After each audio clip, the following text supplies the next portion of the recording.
Imagine waking up at 3 a.m. to the smell of smoke and realizing everything you loved is burning right in front of your eyes. That's what happened to Elena.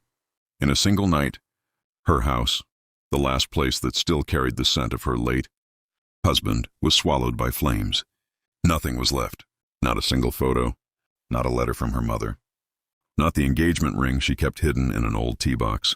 Just ashes and a hole in her chest that refused to close. For months, Elena lived like a shadow. She stayed with an aunt, then in a cold, rented apartment that smelled of mold and forgotten things. She stopped talking to anyone. She went to work, came home, stared at the wall. Friends gradually drifted away. "We don't know what to do with her anymore," they said. And Elena quietly asked herself, why am I still breathing? Why did God leave me here, empty?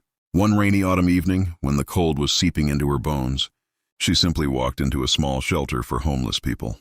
Not to ask for anything, just to sit in the warmth for 10 minutes. There she saw her, a 17-year-old girl, pregnant, shivering against a damp wall. Without thinking, Elena took off her coat and draped it over the girl's shoulders.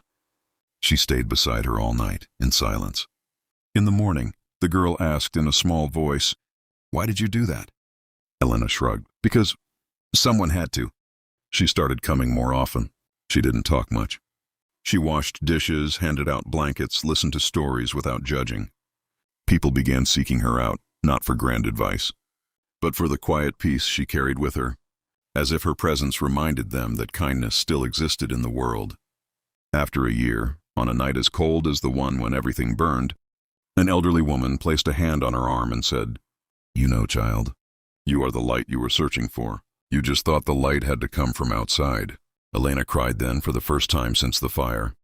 Not from pain, but from relief, from recognition, because in those months of helping others, something inside her had healed. Not the house, not the past, but the way she looked at the world and at herself. Today, where the burned house once stood, there is a small support center. Elena no longer tries to rebuild her old life. She has understood that life isn't measured by what you lose, but by what you leave behind when you go. And sometimes, on evenings when it rains hard, she sits on the center's steps and smiles at the sky, because the shadows she once thought were lost have become wings for others. If this story touched your heart even a little, do one small thing today.